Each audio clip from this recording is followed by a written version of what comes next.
자, 여러분 안녕하세요. 이번 시간은 24년도 6월 1일 날 시행이 되었던 전산세무 2급에 대해서 풀어보려고 합니다. 자, 그러면 함께 진행을 해보도록 할게요. 자, 아래로 내려와서 여러분들 이론에 대한 강의는 이론 수업에서 배우시면 되겠고요. 뒤로 넘어가서 실무를 진행해 보도록 하겠습니다. 자, 실무 진행하러 내려왔더니 회사가 효원상해다 라고 해서 내용 나와 있는 거 체크하셨을 거예요. 자, 그러면 저는 회사가 현재 열려 있습니다. 여러분들과 함께 진행하기 위해서 효원상해로 이렇게 회사 로그인한 상태입니다. 여러분들도 모두 다 로그인을 해 주셔야 되겠죠? 자, 로그인이 되셨다고 한다면 이제 문제지, 시험지 하나하나 가지고서 풀어보도록 하겠습니다. 자, 제일 첫 번째 일반 전표 입력이다 라고 해서 내용이 나오고 있었습니다.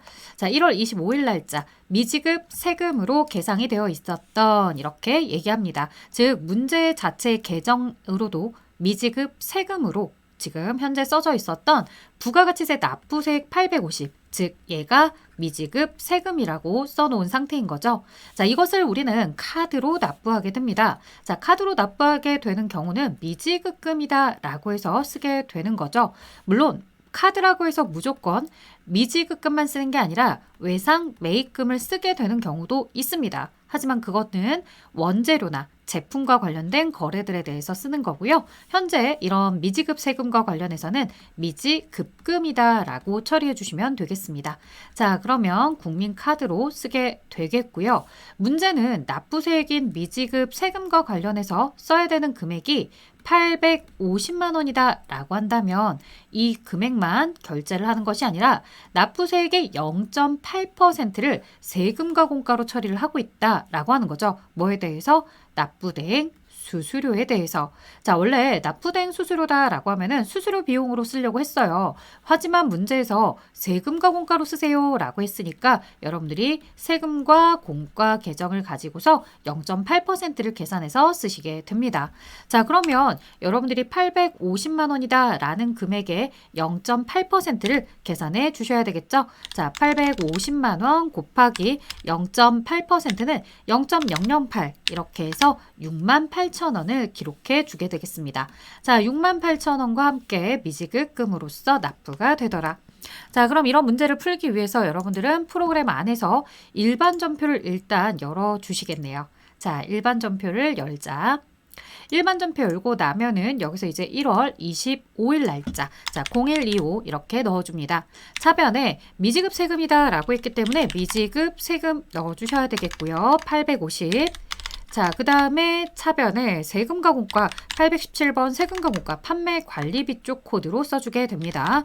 자, 0.8%다 라고 해서 68,000원, 그리고 대변에 미지급금에 대한 국민카드를 써주시면 되겠습니다. 자, 국민은행으로 잘못 쓰지 않도록 반드시 거래처 확인. 다음 문제 가보도록 하겠습니다. 자, 이번에는요, 매각거래다 라는 표현이 나와요. 사실 우리는 매각거래에 대해서 바드럼을 이야기하면서 언급합니다. 자, 어떤 경우냐면 바드럼이 대변으로 나가는 네 가지 경우를 생각해 보라고 하는데요. 첫 번째 추심입니다. 자, 추심 같은 경우는 보통예금 통장에 돈이 들어올 때 추심 수수료를 수수료 비용이라는 800번대 계정으로 쓴다는 점.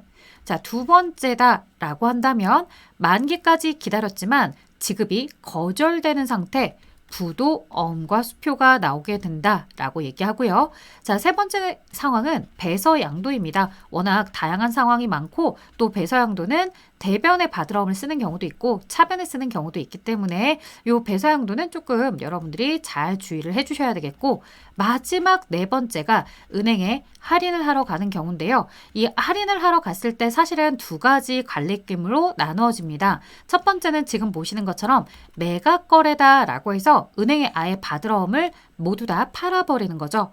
자, 그 다음에 두 번째는 차입거래입니다. 이 매각거래와 차입거래의 차이점이 뭐냐? 매각거래는 바드럼이 그대로 판매가 되면서 이 할인료에 대해서 매출 채권 처분 손실이다 라고 쓰게 되는 거고요. 만약에 이 과로가 차입거래다 라고 언급을 해줬다면 대변에 바드럼이 아닌 단기 차입금, 그리고 차변에는 매각과 관련된 수수료를 매출 채권 처분 손실이 아니라 이자 비용으로 이렇게 기록을 해줬을 겁니다. 자, 하지만 지금 보시는 것처럼 할인 수수료는 매각 거래이기 때문에 매출 채권 처분 손실로 처리를 할 거고요. 받으러움이 대변으로 사라지게 될 겁니다. 자, 그리고 이와 관련해서 전액 보통 예금 계좌로 나머지가 잔액이 들어오게 되는군요. 자, 또 하나 조심할 점.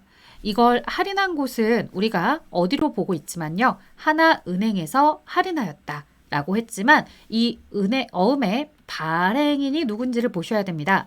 어음 받으러움에 대해서는 무인상사다 라고 해서 가지고 있었던 어음입니다. 중간에 껴있는 하나은행에서 할인해준 이 하나은행에서는 중간에서의 역할만 대행해주고 할인 수수료만 받아갈 뿐이지 실제 이 어음은 무인상사로부터 받을 어음이었으니까요. 거래처 쓰실 때 주의해 주셔야 되겠죠? 자, 지금 해보도록 하겠습니다. ESC 1월 31일입니다. 대변에 받을 어음이다. 무인상사다 라고 해서 주식회사 무인상사 1,000만원. 차변에 매출 채권 처분 손실이다 라고 해서 매출 채권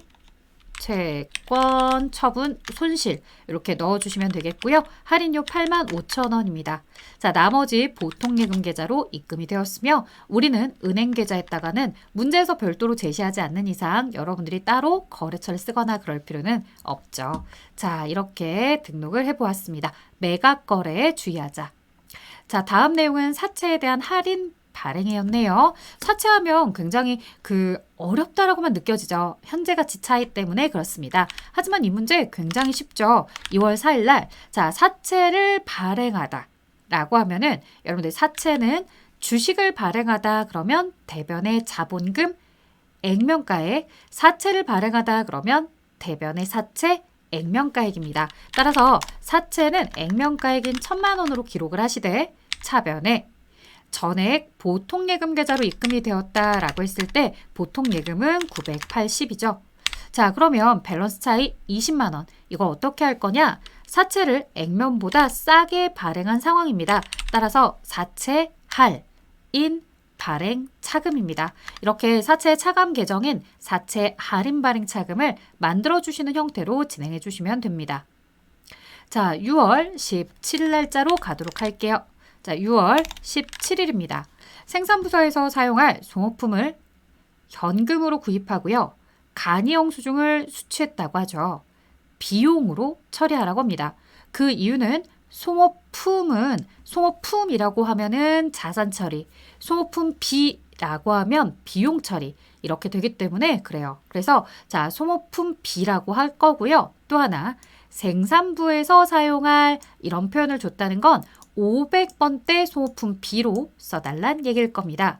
자, 아래쪽에 공급가액 2만 원입니다. 하나에 10,000원씩 2만 원이다 라고 여러분들 충분히 계산이 되는 것 같고요. 자, 그러면 6월 17일 날 차변에 소모품 B다. 500번대 코드의 생산부 쪽 비용으로 쓰자. 금액 두 가지 품목에 대해서 2만 원. 현금으로 구입했다 라고 했으니 대변에 현금을 쓰셔도 좋고요. 아니면 애초에 출금 전표로 딱 한 줄만 입력해도 됩니다. 자, 그건 여러분들이 편한 대로 하시면 되겠고요. 소모품비라는 거 비용 계정입니다. 우리 비용 계정에는 거래처 걸지 않아요. 자, 그래서 고민할 필요 없이 아래로 내려와서 다음 문제 가겠습니다. 자, 이번엔 5번째 문제인데요. 보시는 것처럼 9월 13일입니다. 제주상사로부터 일시적으로 차입한 5천만 원에 대해서 이자를 지급합니다. 지금 현재 차입한 금액에 대해서 상환을 하는 게 아니에요. 이자를 갚는 거예요. 이자만 내는 거예요. 자, 그러면 9월 13일 날 차변에 이자 비용입니다. 이자 비용 전체 20만 원이며 대변에 원천징수액이다 라고 해서 남이 내야 되는 세금을 원천징수해서 가지고 있는 경우 우리는 이걸 모두 다 예수금이라고 부릅니다. 자, 예수금 5만 5천 원입니다. 대변에 나머지 보통예금 계좌에서 송금했다 라고 했을 때 보통예금 14만 5천 원 이렇게 기록하게 되는 거죠. 자, 따라서 차변의 이자 비용, 대변의 보통예금이다. 이런 내용과 함께 예수금을 쓰게 되는데요. 자, 여러분들은 이런 문제들을 통해서 그냥 이자 비용이래, 그리고 원천징수액은 예수금이래, 이렇게만 생각하고 넘어가는 것보다는 예수금이 나오게 되는 상황들을 조금 더 여러 가지 정리해 주시면 좋겠습니다. 사실 한 가지로 정의를 내리자고 한다면 남이 내야 되는 세금을 회사가 가지고 있으면 예수금이에요. 그러면 남이 내야 되는 세금이 뭐냐? 내 입장에서 이자를 주면 상대방 이자 소득이 생기는 거죠. 자, 그 다음에 내가 그 상대방에게 우리 회사 직원들을 교육시켜 주세요 라고 하고서 강사료를 줍니다. 이 예수금과 관련해서 사업소득세인 3.3을 원천징수할 수도 있고 아니면 기타 소득세를 적용해서 기타 소득으로 처리할 수도 있겠죠. 자, 어찌되었든 고용관계냐 아니면 독립적이냐 뭐 이런 것들에 대해서 고려를 해서 교육 훈련비가 나올 수도 있습니다. 자, 그 다음에 여러분들 급여도 나올 수 있어요. 급여, 그 다음에 뭐도 나온다? 퇴직급여. 자, 상대방에게 근로소득에 대해서 제공을 하면 근로소득을 원천징수해서 납부를 하는 거고 퇴직소득세에 대해서 원천징수해서 납부를 하게 되겠죠. 자, 사실 실제로 시험에 나왔던 거는 이런 상황들만 있었던 건 아니에요. 이런 내용들이 자주 등장을 하는 거지 실제로는 여기에 뭐도 있었냐면 수수료 비용이라는 것도 있었어요.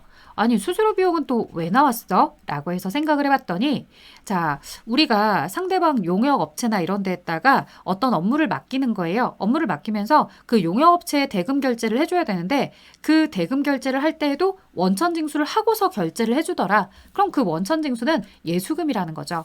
자, 또는 뭐 토지에 대해서 토지를 처리하고 있지만 사실 토지를 취득하는 과정 중에 용역업체에다가 용역을 맡기고서 상대방이 내야 되는 세금을 원천징수해서 나라에 신고하고 납부하는 사례였습니다. 그래서 전혀 예수금이랑은 상관없을 것 같은 계정들도 정답이 된 사례들은 있었다. 그래서 요거는 참고용으로 기억하면 되겠고요. 실질적으로 자주 등장을 하는 건 방금 봤던 이자 비용, 교육훈련비, 급여, 퇴직급여 이런 상황들이 제일 자주 등장을 합니다. 자, 그 다음 계속해서 보도록 하겠습니다. 이제 매입 매출 전표로 넘어가 보도록 할게요. 자, 내국 신용장을 딱 보자마자 이미 느낌은 왔어요. 영세 거래구나. 자, 그러면 영세 거래 중에서도 매출의 영세인지 매입의 영세인지를 보셔야 돼요.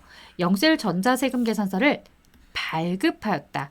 자, 우리가 세금 계산서를 발급하는 사람들은 누구다? 매출자가 되는 거죠. 자, 그래서 이 거래는 매출의 영세 거래로 등록을 하게 될 거고요. 내국 신용장이니까 영세율 구분은 3번입니다. 그래서 12, 3번으로 등록을 할게요. 1, 2, 3. 자, 그 다음에 계약금을 제외한 잔금은 한 빚이 발행한 약속어음으로 수령을 했대요. 자, 계약금은 700만 원에 대해서 작년 말에 현금으로 받았다라고 되어 있군요. 자, 먼저 받은 계약금은 선수금이고요. 나머지 발행한 약속어음으로 수령했다라고 했을 때 어음은 제품에 대한 어음이기 때문에 받을 어음으로 이렇게 써주시면 됩니다. 자, 한번 등록을 하러 가보도록 할게요. 자, 이제 일반 전표는 닫고 매입 매출 전표를 열어줘라. 자, 매입 매출 전표 입력 클릭하고 들어가 보도록 하자.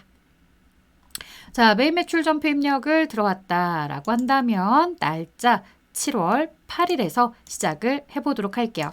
자, 0708이었습니다. 여기서 12번 매출의 영세 거래다. 자, 공급가액 들어가자 2,200. 자, 절대 2천만 원이 공급가액이고 200이 부가세 아닙니다. 지금 보시는 것처럼 영세율 세금 계산서는 부가세가 없습니다. 자, 한빛이라는 거래처를 써 주셔야 되겠고요. 전자세금 계산서. 자, 그 다음에 영세율 구분이다 라고 했을 때 F2 누르면 내국 신용장은 3번에 있습니다. 자, 서류번호 생략하시고 분계는 3번 혼합이죠. 자, 대변에 제품을 판매하고 했으니 제품 매출 일치하고 있고요. 계약금을 먼저 받았던 것처럼 우리 선수금부터 처리를 해보도록 하겠습니다. 자, 먼저 받았던 대금, 현금으로 받았다고 했을 때 차변의 현금, 대변의 선수금, 그 대변에 있던 선수금을 정리해주는 코너. 그래서 700만 원은 더 이상 돌려받을 의무가 없다. 권리가 없다. 이미 물건을 보냈다. 돌려줄 의무가 없죠. 그래서 선수금이라는 부채는 사라지게 되었습니다. 왜? 대변에 물건을 보냈으니까. 자, 계약금을 제외한 잔액, 나머지 잔금은 약속어음을 수령했기 때문에 받으러. 자, 혹시라도 이럴 때 조심해야 될 점은 뭐냐면요. 내가 배서양도를 해서 어음을 주는 경우도 있지만 타인의 받을어음을 배서양도해서 받아오는 경우도 있습니다. 그래서 혹시라도 이 어음이 타인의 한빛이라는 회사가 아니라 다른 회사는 아닌지 주의해 주셔야 됩니다. 그래서 아래쪽에 보시다시피 한빛으로 그냥 쓰면 돼 라는 거죠.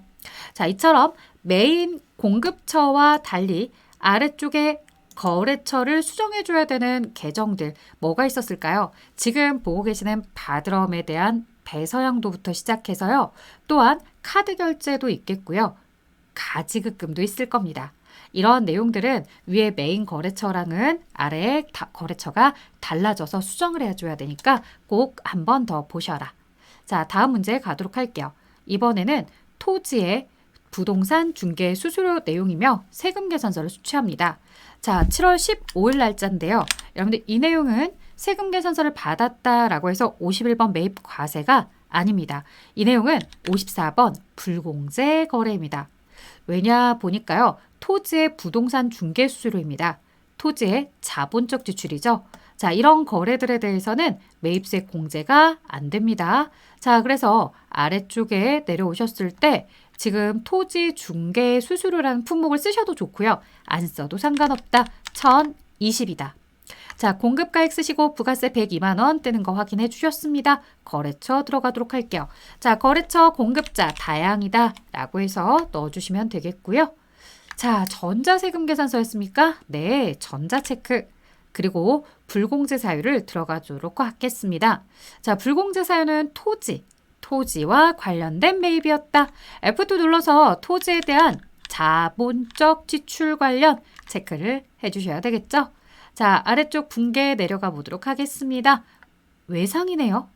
아, 상단에 또 문제를 다시 한번 확인. 세금 계산서를 수취했다라고만 했지 대금을 결제했습니다 라고는 안 했군요.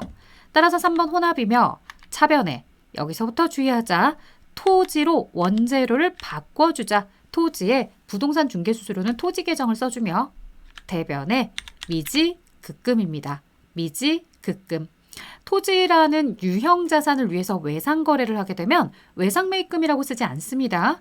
외상 매입금이라는 표현은 언제 쓰게 된다? 차변이 원재료이거나 상품일 때. 하지만 지금처럼 유형 자산인 토지가 등장을 하게 되면 미지급금입니다. 그래서 여기서 항상 조심하셔야 될 게 이 어음이나 외상 미수금이다 라는 자리는 일반적 상거래일 때야 지급어음이나 외상 매입금이 올 수 있지만 지금처럼 토지 같은 거래라면 미지급금입니다 라고 쓰이게 된다라는 거 꼭 조심하시고요.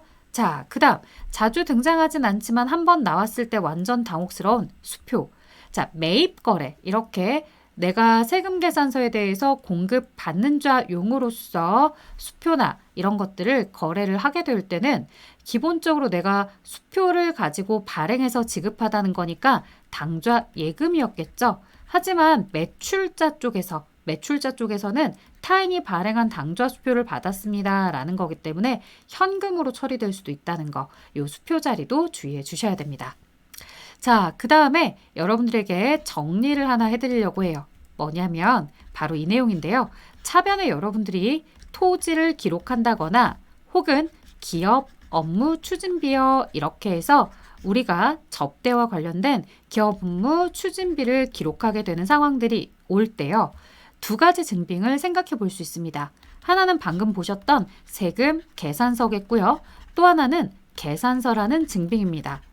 자, 세금 계산서라는 증빙은 토지의 자본적 지출이라든가 기업 업무 추진비를 통해서도 세금 계산서가 나오겠죠. 54번 불공제로 등록을 합니다. 이런 건 모두 다 매입세 공제가 불가능한 사유들이죠. 자, 문제는 계산서를 받아올 수도 있습니다.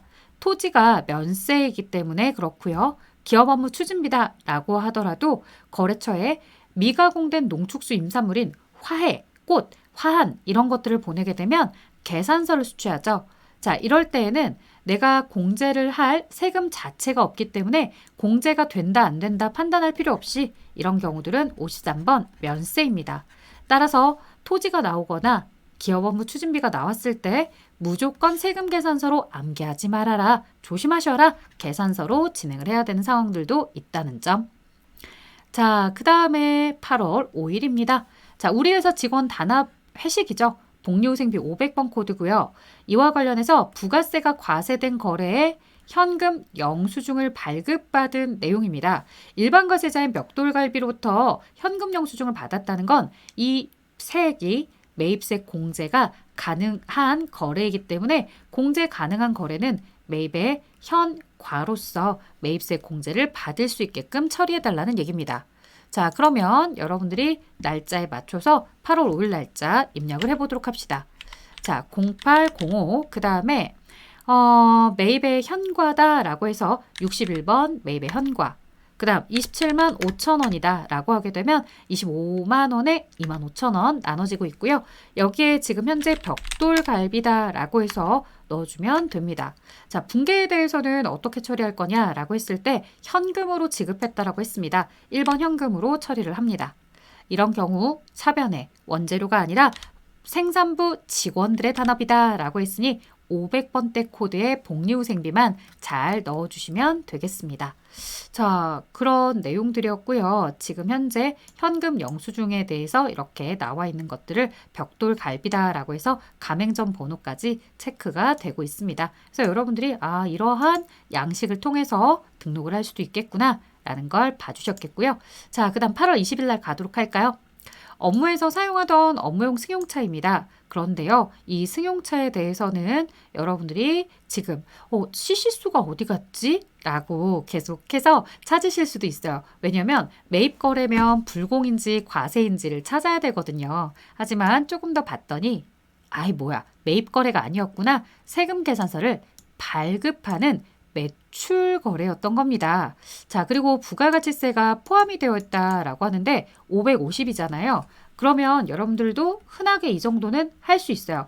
500만 원이 공급가액이고 50이 부가세구나. 그럼 얘는 얼마에 취득했니? 2천만 원에 취득을 한 상태이며 현재 장부가액은 감가상각 누계액 1600을 차감하면 400이 장부가액이야.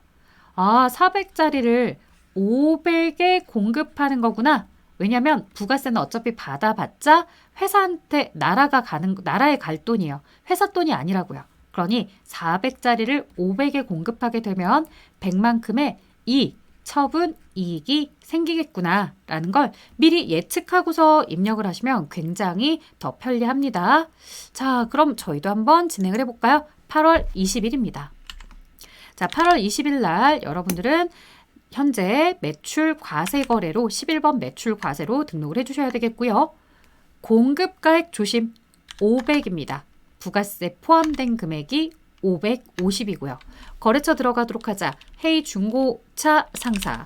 그 다음에 전자세금 계산서였고요. 분계가 혼합이죠. 대변의 제품 매출이 아니라 차량 운반구.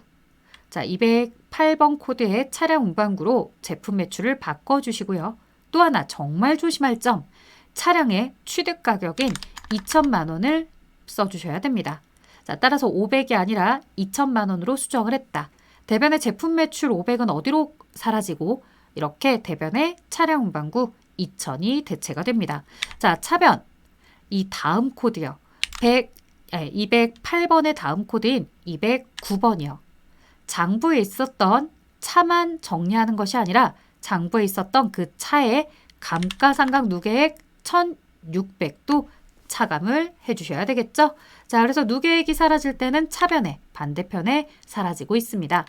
자, 보통예금으로 전액 다 들어왔다 라고 했을 때 대금은 전액 보통예금 계좌로 지급받았으며 얼마를 550을 이렇게 다 입력하면 대변에 금액이 비는 상황입니다. 보시는 것처럼 2150에 2050으로 플러스 차액, 즉 유형자산 처분 이익이다 라고 이렇게 나오게 됩니다. 이 분계, 유형자산을 매각하는 분계는요, 여러분들 이 아래쪽에다가도 쭉 서너 번씩은 똑같이 입력하는 연습을 해보셔야 돼요. 그래야지만 이제 수월하다, 이제 좀 할만해 라고 하십니다. 자, 그 다음 보도록 하겠습니다. 여기 보시니까요. 세금 계산서를 발급받았다. 단 비용은 아래 품목에 기재된 계정 과목으로 각각 회계 처리하세요 라고 합니다. 자, 세금 계산서 발급받은 거 잘했고요. 아래쪽에 들어가 보시면 부가가치세도 별도로 잘 받아왔습니다. 그래서 특별한 문제가 될 만한 내용은 없었어요. 그래서 9월 이일 날짜에 대해서 부가가치세와 세금계산서가 있었던 51번 매입 과세거래다. 자, 아래쪽에 자료를 보시면 임차료도 있고 건물관리비도 있습니다. 그러면 이쯤에서 항상 하시는 질문들이 있어요. 뭐냐면 상단에 제가 이거 복수거래로 등록하고 싶어요 라고 하는데 아무 의미 없어요. 여러분들 시험 문제가 복수거래로 등록하세요 라고 쓰여져 있지 않기 때문에 복수거래 버튼을 이용해서 아래쪽에 등록을 하시든 아니면 위쪽에다가 그런 거 없이 그냥 심플하게 한 번에 공급가액 300에 부가세가 30입니다 라고 쓰셔도 정말 아무 상관없습니다. 문제가 언급하지 않으면 여러분들이 편하게 하시면 됩니다. 자, 공급자는 건물주였으며 전자세금 계산서를 지금 우리에게 끊어주고 있었고요. 그리고 아래쪽에 자료를 보시게 되면 거래에 대해서 임차료와 건물관리비 두 가지를 각각 계정별로 입력해달라고 했기 때문에 3번 혼합입니다. 차변의 원재료가 아니라 임차료부터 처리해 보도록 할게요. 임차료 500번, 800번이 존재하고 있는데요. 제조공장의 임대인으로부터 라고 이야기를 나누고 있습니다. 제조공장은 500번대로 진행을 해주셔야 되겠죠. 자, 그렇다면 여기에 임차료가 얼마냐? 280이요. 공급가액만 쓰세요. 자, 차변에 건물 관리비다라고 해서 건물 관리비를 검색하시면 마찬가지로 500번, 800번이 등장을 할 때 500번으로 써주겠습니다. 20.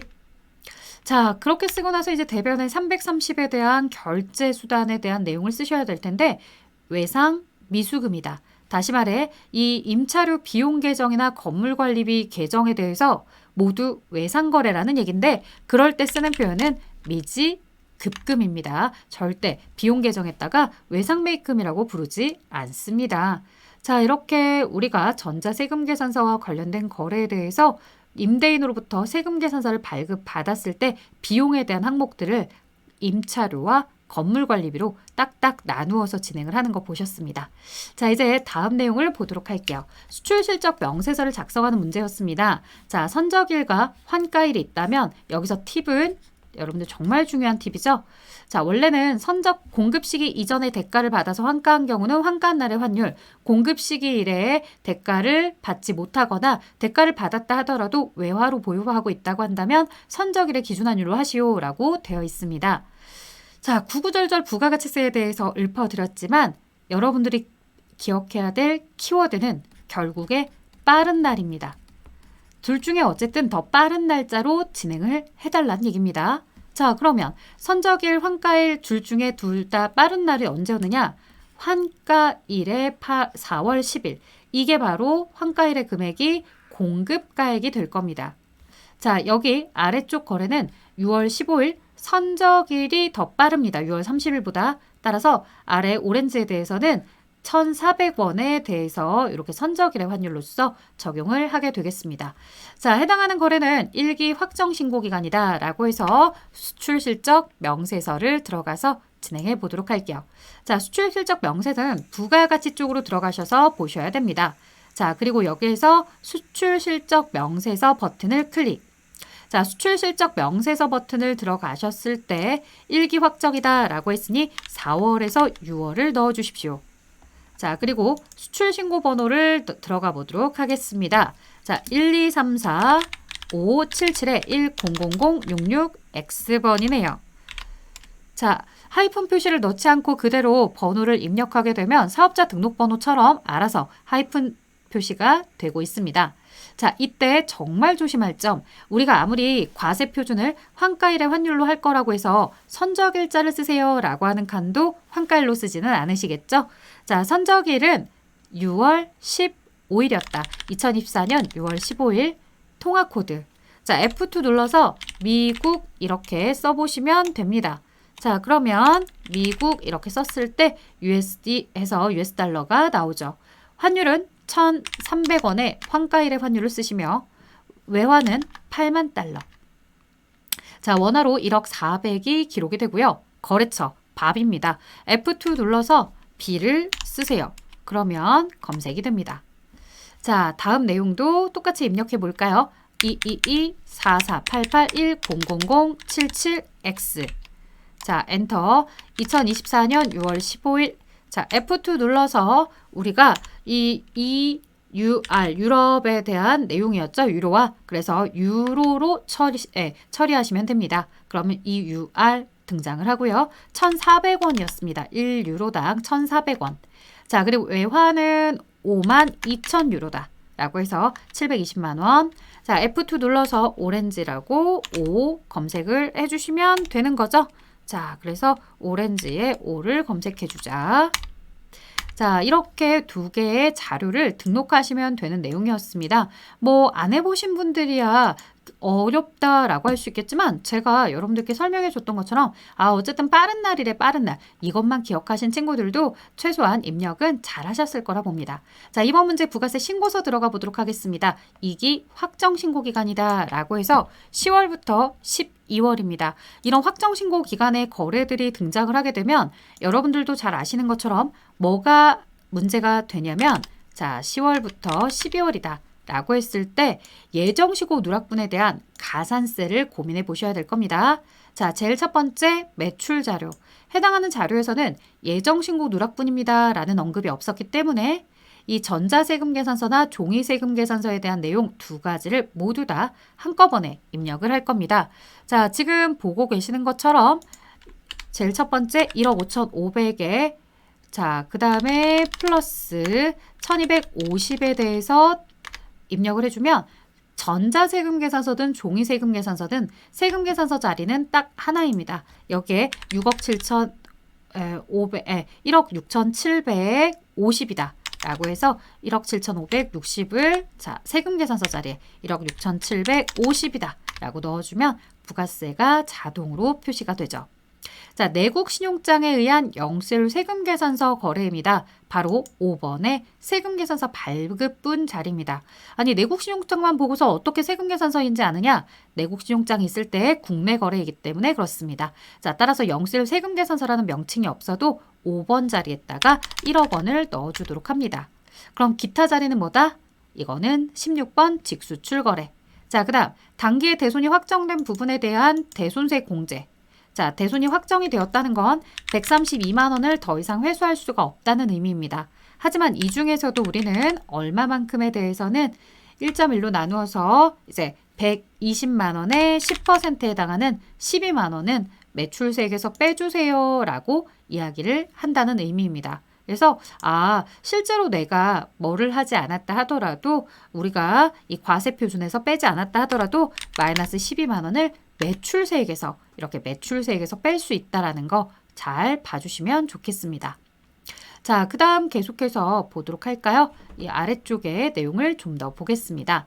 전자세금 계산서 수취분 매입 내역이다 라고 해서 매입 쪽으로 넘어가서 등록을 해보려고 하는데요. 자, 일반 매입과 그 다음 일반 매입이지만 접대성 물품이 있습니다. 자, 여러분들 접대비, 즉 기업 업무 추진비라는 비용 계정에 대한 내용이겠죠. 전자세금 계산서를 수취한 거래 1억 8,500에다가 플러스 240만 원까지 등록을 해주시면 두 개 합친 세금 계산서 수취분에 대한 거래는 1억 8,740입니다. 1억 8,740. 이때 조심할 점은 매입세액이 자동으로 뜨지 않기 때문에 18740 플러스 해서 공하나를 뗀 금액을 3개 넣어주셔야 되겠고요. 자, 그리고 아래 정말 조심할 점 공제받지 못할 매입세액이요. 바로 이 공제받지 못할 매입세액의 접대와 관련된 240에 24만 원의 세액을 꼭 넣어주셔야 되겠죠. 자, 그 다음 제조부 화물차 구입입니다. 제조부 화물차는 차량 운반구라는 내용이고요. 세금 계산서를 받았다 하더라도 고정자산 매입으로 들어갈 거래입니다. 2,800에 280 넣어주시고요. 승용차가 아니기 때문에 매입세액 불공제나 이런 걸 고민할 필요는 없습니다. 자, 신용카드 사용에 대한 매입분이다 라고 하는 거 들어가 보도록 할게요. 자, 일반 매입에 대한 내용과 그 다음 비품, 고정자산 매입, 그리고 이제 예정신고 누락분이 있습니다. 자, 일반 매입에 대해서 1854 그 다음에 200이다 라고 해서 1,855만 4,200원. 자, 185만 5,420원. 이렇게 해서 넣어줍니다. 1855-420, 1855-4200. 자, 그리고 또 하나 아래쪽 사업과 관련 없는 매입. 이거 조심하셔야 되는데요. 사업과 무관한 지출은 불공제 거래 아니야? 라고 생각하는 친구들이 있어요. 자, 불공제는 어느 때 불공제다? 부가가치세도 있어야 되지만 뭐도 있어야 된다? 세금 계산서. 세금 계산서가 있음에도 불공제입니다. 라고 할 때 쓰는 거예요. 지금 여기는 카드 거래이지 세금 계산서 거래가 아닙니다. 따라서 얘는 불공제 거래로 등록을 했다 하더라도 얘는 아예 신고서의 대상 자체가 되지 못합니다. 자, 비품 관련 매입액에 대해서는 똑같은 신용카드 수령 금액이라 하더라도 어디에다가 입력해 주세요. 보시는 것처럼 고정자산 매입. 자, 2545, 2545, 그 다음에 455, 254만 5,455. 자, 그 다음에 25만 4,545 넣어주면 됩니다. 254, 545 이렇게 넣어줬습니다.